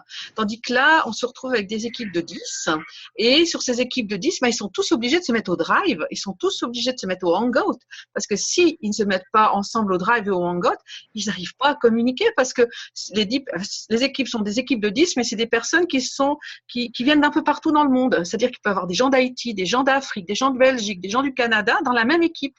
Donc, si ils se mettent pas aux outils collaboratifs, ils sont incapables de communiquer les uns avec les autres. Après, il y a toujours des gens qui ont des problèmes techniques assez importants, qui viennent de certains pays, des fois même du fin fond de l'Auvergne, on a une très très mauvaise connexion alors qu'on a une super connexion vers Haïti, ça c'est très aléatoire. Dans ce cas-là, ils trouvent d'autres solutions pour travailler, c'est-à-dire que ceux-là, ils font pas des hangouts ensemble ou des Zooms ou autres systèmes de vidéo, ils travaillent via des documents. Parce qu'ils ont l'objectif, ils ont un travail à faire, et puis ce travail fait qu'ils sont obligés de se former pour pouvoir l'assurer, et en même temps, si la technique ne suit pas, ils trouvent des détours pour quand même assurer le travail, et cela, par exemple, ne travaille que via les documents de Google Drive, et puis via les commentaires, et puis ils se débrouillent aussi comme ça, pour au moins faire leur parcours, parce que c'est un cas peut-être un petit peu particulier qui les oblige à se booster pour pouvoir être tous au même niveau, parce que s'ils n'arrivent pas à se connecter, ils peuvent pas faire leur boulot. S'ils font pas le boulot, ils n'auront pas l'attestation à la fin. Donc, et puis, ou alors, si l'objectif c'est de faire leur projet réellement, parce que certains viennent pour mettre en place leur projet réel, si ils n'arrivent pas à se connecter, ils auront pas leur dossier final, et ce dossier final, à la fin, leur sert pour aller voir des financiers, par exemple. Dans ce cas-là, ils auront tout perdu sur la ligne. Donc voilà, mais je pense que l'objectif commun, c'est vraiment c'est le moteur qui permet de dire, je connais rien au Drive, je connais rien au Hangout, mais je dois collaborer avec les autres. S'il n'y a pas cet objectif final, s'il n'y a pas des jalons à respecter, c'est clair que les gens, tout va partir en morceaux, et puis on se dira, j'ai le temps, dans 6 mois, je peux me former, etc. Et puis tout le monde sera décalé au niveau des connaissances, et puis ça n'ira pas. Bon, là, on est sur une période de transition, c'est-à-dire que on est entre le nouveau monde et l'ancien monde. Ce que j'appelle le nouveau monde, c'est tous les jeunes là, qui sont nés depuis l'an 2000, qui eux vont être sur Internet. Tous ces outils-là, ils vont les intégrer de base parce que ça fait partie, je dirais, de leur monde.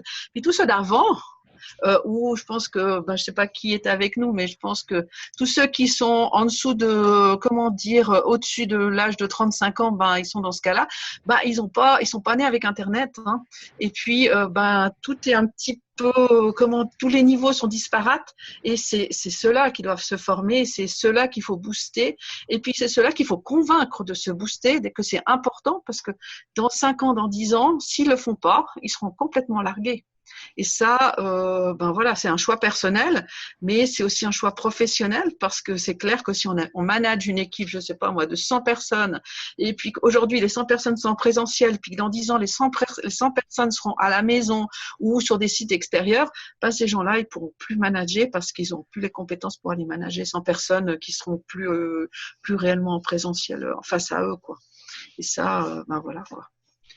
Tout à fait. Si tu veux, les thèmes qu'on a abordés aujourd'hui, c'était la mutation de la société, mais à travers une approche sociétale. Et non pas forcément une approche pure entreprise, management. C'est-à-dire qu'on a vu le côté sociologique, on a vu le côté éthique, le côté philosophique.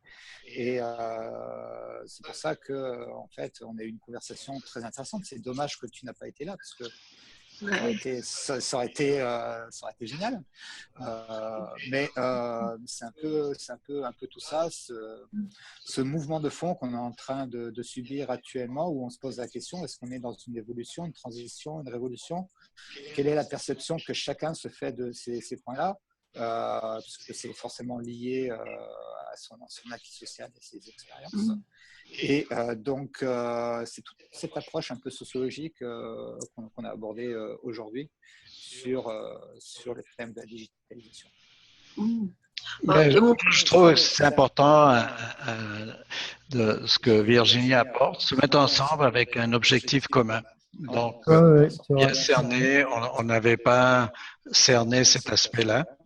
Et je pense que c'est extrêmement important, c'est décider ensemble quel est l'objectif. Après ça, discuter des usages, des moyens et se former. Et donc, évidemment, mais justement, les nouveaux usages permettent d'être beaucoup plus ambitieux dans les objectifs communs. On peut faire des choses qu'on ne pouvait pas du tout faire avant. Puis Ça, surtout c'est rencontrer des gens avec lesquels on n'aurait jamais aucune interaction parce que ils étaient à des milliers de kilomètres. Comme là maintenant, Joël enfin les deux Joël et puis Pascal, je vous aurais peut-être je vous aurais peut-être jamais jumeaux aujourd'hui. En fait. Non mais c'est vrai. On a un jumeau, un qui a un casque sur la tête, l'autre qui a des écouteurs. On est des jumeaux. Voilà. C'est que Loïc utilise ma tablette, c'est pour ça. Parce que j'ai pratiquement tout mon matériel, mais sauf une chose, la presse française. Je suis au Canada avec une presse française. Ah, ça va pas le faire.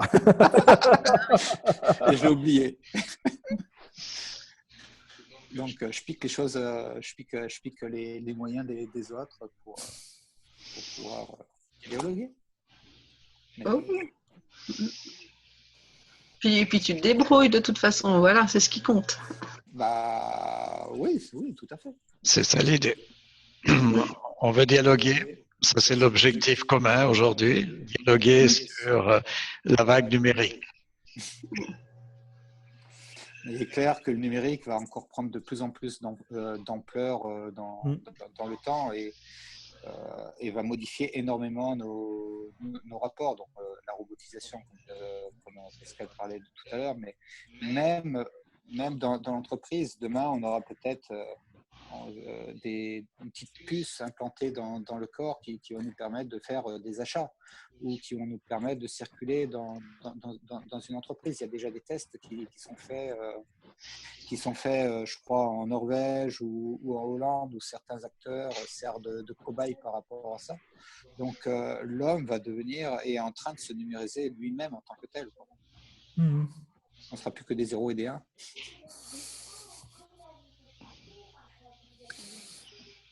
C'est pas demain la veille. Pas tout à fait, mais bon. Non, mais bon. Ça peut vite venir quand même. Ça va arriver très, très rapidement. Aujourd'hui, d'un point de vue éthique, par exemple, si on prend le téléphone portable et celui-là de la monnaie, généralement, la monnaie est vue comme une exception culturelle au niveau des pays et une identité. Or, la relation avec le numérique peut mettre en porte-à-faux tous ces éléments-là, parce que demain, tu n'as plus besoin de carte bancaire, tu vas payer uniquement on est d'accord. ton téléphone portable. Donc, et il y a de nouvelles formes de monnaie. Aujourd'hui, le fait d'être ensemble, tous, on est quelques personnes autour d'une table numérique, là, et on collabore, on travaille, on discute, on s'enrichit. Et cette richesse qu'on développe est de plus en plus importante que l'argent cash comptant. Là. On est d'accord. Dalila, j'ai une question. Tu es au Maroc, en Algérie? Je ne sais plus exactement. Quel est l'impact au niveau sociétal de la numérisation, de la digitalisation? Comment ça se passe un peu là-bas? Alors, je vais vous raconter juste une anecdote. Vous allez comprendre. J'avais fait un master avec l'Université de Lille en 2006. Je me suis inscrite en 2006. Et j'ai eu mon master, c'était un master à distance, donc exclusivement à distance, en 2008. Et quand je me suis présentée au ministère pour avoir l'équivalence du diplôme, en 2009, j'ai été carrément presque mise à la porte. On me disait carrément non, ces formations à distance, on ne les reconnaît pas du tout. J'ai dit comment ça se fait? C'est un diplôme qui est reconnu en France, reconnu au Canada. Comment ça se fait que vous ne le reconnaissez que vous reconnaissez pas en Algérie, on dit avec les formations à distance, on les reconnaît plus. J'ai dit bon d'accord, je vais sortir, je reviendrai. Je sais que ça va changer. Je reviendrai le jour où ça va changer. Malheureusement, ça a mis beaucoup de temps, puisque c'est. Vous m'entendez là? Oui, 100%. Oui. Ça a mis beaucoup de temps, puisque c'est jusqu'en 2015, oui, jusqu'à décembre 2015, qu'il y a eu donc un certain changement au niveau des dossiers d'équivalence, où là, on n'obligeait pas les gens, qui ont des diplômes étrangers de fournir une carte de séjour et un passeport. Donc, c'était ça. C'était tout. Mon problème, j'avais toujours un dossier incomplet. Comme j'ai fait une formation exclusivement à distance, j'avais ni carte de séjour, ni passeport, ni passeport avec cachet, etc. Et jusqu'en 2015, ils ont enlevé cette clause au niveau des décrets, je ne sais pas quoi. En tout cas, où j'ai pu encore une fois relancer, mais je n'ai toujours pas mon équivalence. Pour vous dire. Pour vous dire à peu près comment ça. Mais cette année, quand même, il y a eu un grand changement, puisqu'il y a eu des masters à distance qui ont été lancés. D'ailleurs, je suis contente. Mais bon, c'est uniquement dans le domaine des sciences humaines et sociales. Ils n'arrivent pas à voir qu'on peut se former à distance, même sur des, dans des filières scientifiques, technologiques. C'est pas encore d'actualité. Les sciences sociales. Oui, justement, on parlait des schèmes mentaux et ça affecte tous les milieux là, parce que même les chefs d'équipe ont de la difficulté à gérer des équipes distribuées, par exemple. Oui, ça c'est sûr. Oui. Yahoo a éliminé en fait tous les travailleurs autonomes là, qui travaillaient à partir de chez eux et ainsi de suite. Et c'est pas une petite compagnie, c'est une compagnie technologique. Bon, il y avait peut-être des personnes qui abusaient, mais c'est d'autres. En tout cas, ça n'a pas sauvé Yahoo. Non, c'est vrai que ça les a pas sauvés. Ouais. Tout à fait. Mais bon, ça va doucement en tout cas. Oui, ici aussi. Malheureusement, ça ne suit pas, pardon Joël. La technologie va très vite et les changements vont très lentement. Donc ça ne suit pas, parce que les gens avancent. Quand on veut travailler dans une multinationale, par exemple, il faut avoir un certain, comment dirais-je, il faut avoir acquis certaines compétences que si on ne va pas sur Internet faire des MOOC, je ne sais pas, participer à des formations, on ne pourra pas suivre, en tout cas, on ne pourra pas travailler, par exemple, dans une entreprise, une multinationale, une entreprise d'un pays assez développé, quoi. C'est-à-dire, voilà. Oui, tout à fait. Je peux me permettre d'intervenir, peut-être? Oui, allez-y. Ça me fait penser à l'impression 3D, en fait, qui aujourd'hui est un petit peu, qui commence à venir dans l'industrie, mais très peu, hein, très peu. Et l'impression 3D, on peut le faire à distance, on peut le faire depuis chez soi. Et aujourd'hui, ça avance progressivement. On commence à avoir l'impression du verre, l'impression du métal, mais ça reste quand même un petit peu comme ça, fluctuant au niveau de ces entreprises. Et puis, en parallèle, il y a la Chine qui a, depuis quelques années, qui est en train de former tous ces petits-enfants qui commencent à rentrer à l'école avec l'usage des imprimantes 3D et de la modélisation 3D. Donc, nous, on est super, super en retard au niveau de tous les pays occidentaux parce que il n'y a pas du tout de formation, il y a très peu de formation en classe par rapport à ça, alors qu'en Chine, ils ont mis à fond, je veux dire, tout leur, ils ont mis, je veux dire, presque toutes les écoles primaires sont équipées d'imprimantes 3D justement pour former les enfants là-bas. Imaginez dans 10 ans, quand ces enfants, ils vont commencer à rentrer sur le marché du travail, vous allez vous retrouver avec des millions de petits Chinois qui savent modéliser 3D, imprimer 3D en 3D et qui vont, qui sont pas plus bêtes que les autres enfants du reste du monde, qui vont commencer à se lancer sur le marché, des entreprises. Là, je crois que là, ça va faire mal, mais très, très, très mal. Parce que l'impression 3D, c'est ce qui est en train de remplacer toutes les technologies de façonnage, etc. Dans 20 ans, il n'y aura plus toutes ces technologies de fabrication, automatisée. Voilà. Et tout ça. À fait. On en parlait tout à l'heure avec la personne qui était en architecture. Il nous donnait un peu son point de vue sur l'impact de l'imprimante 3D dans son secteur de métier, quoi. Mais ce qu'on disait aussi, c'est que pour le moment, ça reste très cantonné à un milieu professionnel et non pas à un milieu particulier ou voire d'éducation. Au niveau de l'éducation, non. Par contre, toute la population, entre guillemets, geek, elle est déjà là-dedans. En fait. Donc, il y a déjà une partie de la population qui a déjà commencé à muter par là. Et je pense que l'impression 3D, c'est peut-être une des plus grandes mutations qui arrivent parce que il va y avoir aujourd'hui, on est dans un marché de la consommation de l'objet.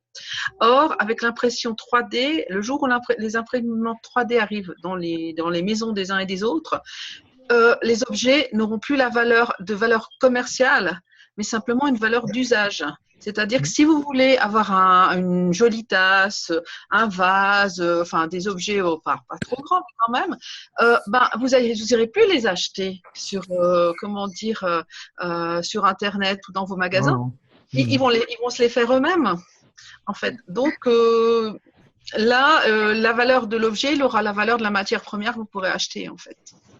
Et puis, si vous voulez plus de votre tasse, vous la mettez à déchiqueter et puis elle repartira dans le circuit pour faire autre chose à la place. Je pense que là, il y a une mutation très, très forte que peu de gens perçoivent et qui fait que demain, il y aura un énorme pan de l'économie, de la vente qui va tomber à cause de ça. Et il n'y a pas que la fabrication en usine que ça va impacter. Ça va aussi impacter la vente de tout ce qui est objet usuel commun, les assiettes, les verres, tout un pan de l'économie va disparaître via l'impression 3D. Ça, moi, j'en suis persuadée. Et aujourd'hui, les services aussi sont en pleine mutation. Ouais. Et ça, c'est peut-être moins visible. Mais il y a déjà des changements qui se font actuellement et grâce aux nouveaux usages, on peut, par exemple, moi j'enseigne mes clients à utiliser Google Maps pour arriver à mon bureau et pas se perdre. Et donc, ça permet à tout le monde, c'est win-win. C'est clair que moi, rien que pour aller à Lausanne, il y a des endroits de Lausanne que je ne connais pas. Je mets en route mon GPS depuis mon mobile et puis je le suis directement. Hein, ça, c'est clair. Waze et c'est bon. Et il y a certaines études qui ont montré que l'utilisation de ce type d'outils, par exemple, pouvait amener une certaine, certains problèmes au niveau de la capacité de l'esprit à fonctionner. Et que ça oui, bien sûr. Mais on le voit déjà, hein, le fait que depuis l'arrivée d'Internet, on s'aperçoit qu'il y a un changement dans l'écriture, tout simplement. Avant, les gens étaient habitués à faire des paragraphes longs dans leur texte. quand ils écrivaient à la main. Maintenant, ils font des SMS. Mais même pas les SMS, hein. Je parle même pas des SMS. Je parle des textes de présentation. On voit une mutation très forte. Je sais plus où j'ai vu cette étude, mais j'ai vu ça il y a quelques années où il disait que avant, où les gens expliquaient les choses avec, comment dire, étaient prolixes, mettaient peut-être plusieurs pages, expliquaient quelque chose. Aujourd'hui, ils mettent une demi-page et puis c'est tout. Parce que après, souvent, ils mettent après justement sur Internet ou sur des documents qui doivent être efficaces. On a gagné, je dirais, on a perdu un petit peu le côté peut-être poétique, créatif des textes au profit de textes beaucoup plus directs, percutants et courts. Et je parle pas des tweets, hein, parce que là, c'est encore plus, là, c'est l'extrémité, ou des SMS. Là, c'est encore pire. Mais il y a un changement réel. Il y a de la nouvelle poésie, Virginie, qui se forme. Je pourrais te mettre en contact avec deux amis qui font de la poésie, genre tweet ou genre et qui est génial. Je dis pas qu'on ne peut plus faire de poésie, mais je pense qu'il y a quand même quelque chose qui s'est passé, comment dire, sur la masse globale des gens. Je pense qu'il restera toujours des poètes, mais peut-être que heureusement, mais je dirais que peut-être moins, peut-être justement, ou des poètes plus efficaces. Voilà, justement, des poètes sur Twitter, peut-être qu'il y a un siècle, un poète, on lui aurait dit, mais tu peux t'exprimer que, bon, je sais plus combien il y a de caractères sur Twitter, mais c'est pas beaucoup. Là, il vous aurait regardé un petit peu de travers en se disant, mais non, je vais pas y arriver, quoi. Aujourd'hui, le poète, il est obligé de s'adapter à Twitter. Et puis, alors, je veux bien que tu me mettes en relation avec des poètes sur Twitter, j'ai jamais vu, hein. Donc, je viens voir. Mais c'est vrai que, comment dire, il y a vraiment des changements, mais qui sont réels, quoi, au niveau des études. Mais il y a quand même, si tu veux, il y a pas mal de gens qui écrivent de plus en plus quand même parce que tu prends des blogs ou des blogs ou des sites comme Medium ou tout comme ça, ou le style longboard, des gens qui racontent leurs histoires, leurs vacances et ainsi de suite. Il y a des gens écrivent quand même. Je pense que il y a certaines interactions à la Slack ou à la SMS ou à la Twitter qui sont rapides, mais les gens, quand même, écrivent de plus en plus. Quand tu regardes tout ce qui s'écrit sur Facebook, il n'y a pas toujours un fond qui est très riche. Ça dépend avec qui tu es, mais il y a quand même des personnes qui écrivent des articles et ainsi de suite. Donc, on est en train de transformer ce monde de l'écriture, mais je dirais que les gens qui écrivent, c'est des gens qui ont comment dire, on parlait d'un objectif tout à l'heure, mais c'est des gens justement qui ont des visions. Souvent, c'est des gens qui ont des visions c'est pour ça qu'ils ont besoin d'écrire, parce que soit ils veulent changer la société, soit ils veulent aider les autres. Il y en a qui en font en même temps un business, mais je crois que les gens qui s'expriment, ce sont des gens qui peuvent pas faire autrement que s'exprimer. Et c'est pour ça qu'ils font des blogs et qu'ils écrivent toutes les semaines des choses, parce que c'est important pour eux. C'est un peu comme on parlait des poètes. Le poète, s'il s'exprime pas, il dépérit. Mais je pense que ces gens, s'ils ne s'expriment pas, ils dépérissent aussi. Parce que peut-être aussi dans leur vie, si c'est pas leur profession, leur vie professionnelle, elle n'est pas forcément peut-être toujours extrêmement, comment dire, en adéquation avec ce qu'ils sont et puis avec ce qu'ils aimeraient bien apporter à la société. C'est vrai qu'il y a beaucoup de gens qui font des blogs. Après, peut-être qu'il y a des statistiques à faire entre avant Internet, après Internet, entre les gens qui écrivaient avant et qui écrivent maintenant. Est-ce que ce sont les mêmes? Je ne sais pas. Puis avant, quand on écrivait, on touchait peut-être, on touchait la personne à qui on écrivait une lettre, par exemple. On touchait un petit groupe. Maintenant, quand on écrit sur Internet, on ne sait pas combien de gens on va toucher. Mais c'est sûr que ça sera plus que 10 personnes, en tout cas. Voilà. Au minimum. Je suis obligé de vous dire qu'il nous reste 4 minutes là. Okay. Je vous invite à me rejoindre sur rétrospective de la rencontre et de mettre vos quelques commentaires. Je suis désolé d'arrêter cette belle conversation. Non, c'est bon. Mais bon, Virginie, aussi, il faut rajouter notre rapport à la lecture qui s'est complètement modifié aussi. Oui, alors là, oui, tout à fait. Le rapport à la lecture, le fait de passer sur tablette, alors là, c'est clair que ça change radicalement la donne parce que dans le monde des anciens, dont je fais partie aussi, c'est pas forcément évident de lire sur une tablette. Dans le monde des jeunes, c'est presque la base. On voit les petits enfants. Moi, ça m'a toujours fasciné cette image, enfin cette vidéo, où on voit une petite fille à qui on donne un livre. Une petite fille qui a peut-être 2 ans, et puis elle cherche le bouton pour faire tourner les pages de son livre. Parce qu'elle est tellement habituée à sa tablette que le livre, ça lui paraît complètement... ça fonctionne pas. Et ça, c'est un rapport, je dirais, au livre qui a complètement autre. C'est un autre monde, en fait. Et voilà, quoi. Alors, par contre, Joël, j'ai toujours des difficultés à me loguer, donc je vais vous laisser finir tout seul. Si quelqu'un peut mettre que je suis venue simplement sur l'ensemble, je veux bien mettre mon nom, enfin mon prénom. On va faire le tour de table. Alors, je vais inviter Dalila pour faire les derniers commentaires. Bon, comme je suis venue en retard comme toi, Virginie, en fait, l'horaire ne me convient pas du tout. Mais bon, j'arriverai de toutes les façons toujours en retard et j'essaierai de me connecter à chaque fois. C'est toujours, en tout cas, c'est toujours enrichissant. Et puis, dans le même... la même pensée que de Virginie, donc d'atteindre un objectif commun quand on travaille ou quand on collabore ensemble. Moi, je dirais aussi que, je sais pas, c'est peut-être aussi c'est d'essayer d'atteindre, en fait, plutôt de satisfaire un sentiment de bien-être, quoi, quand on travaille ensemble et quand on collabore sur n'importe quelle activité ou quelle tâche, c'est en fait parce qu'on veut atteindre ou satisfaire un certain besoin qui est le bien-être, qui est le sentiment de bien-être. Voilà. Donc, je pense que c'est important. Et voilà. Donc, même si ça nous rapporte rien du point de vue matériel, du point de vue, ça nous enrichit certes côté connaissance, beaucoup plus, je pense, ce sentiment de bien-être et d'arriver à atteindre un objectif qu'on s'est fixé à l'avance. Voilà. Merci beaucoup, Dalila. Virginie?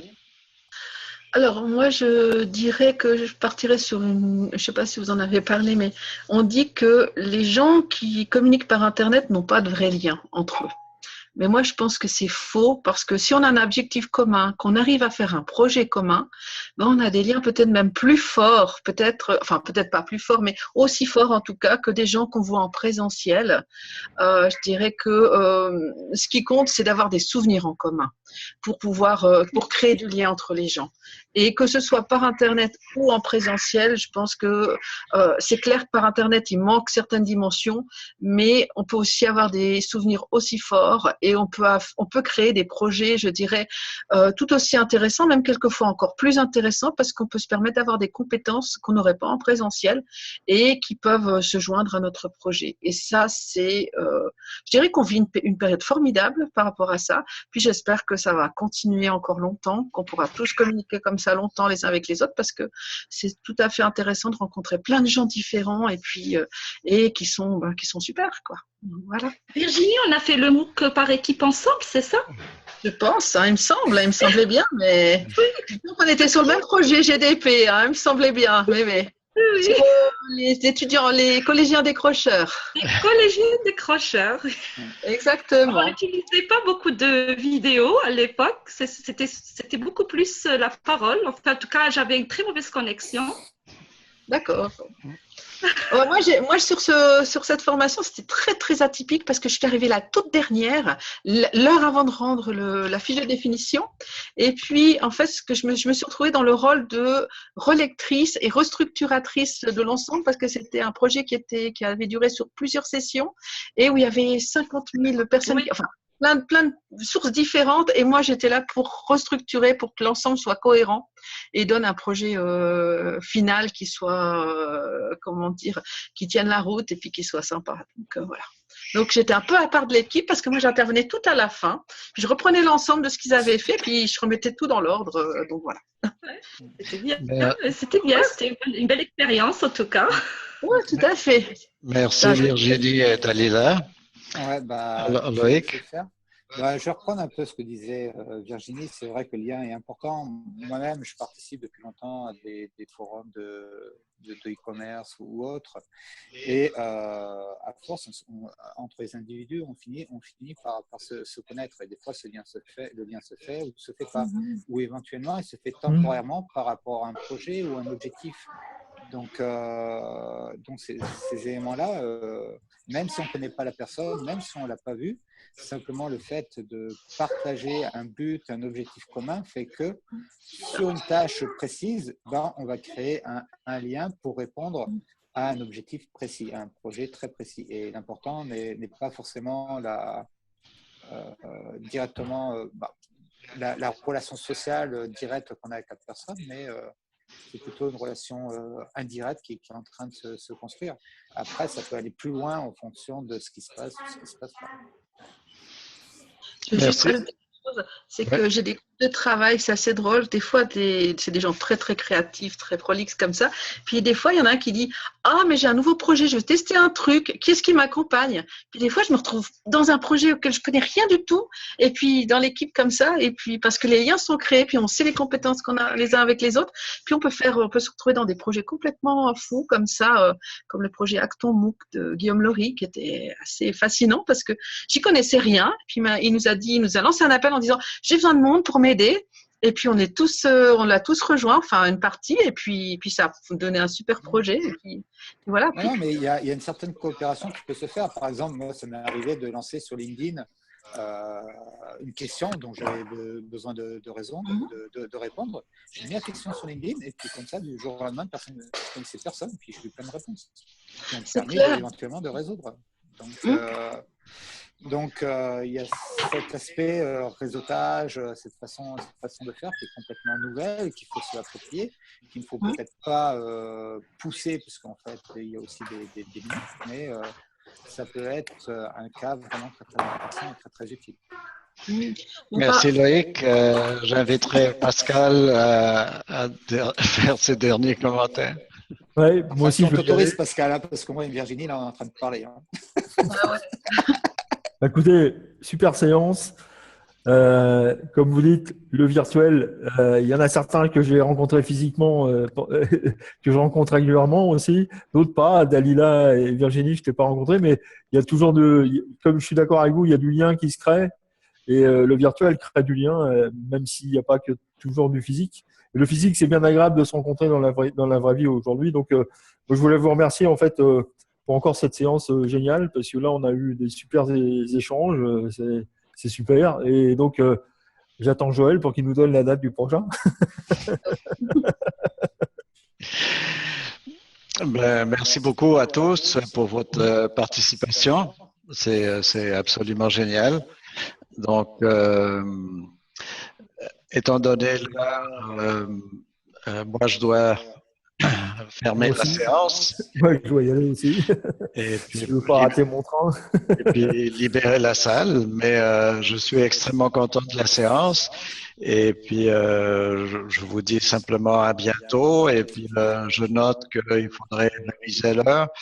Mais de toute façon, vous êtes les bienvenus au moment que vous pouvez arriver. Vous êtes accueillis et puis vous faites vos commentaires et puis voilà. Et on participe comme on peut. Voilà. Alors, merci beaucoup et bye bye de Montréal. Bye bye. Ciao. À bientôt. Ciao, ciao. Ciao.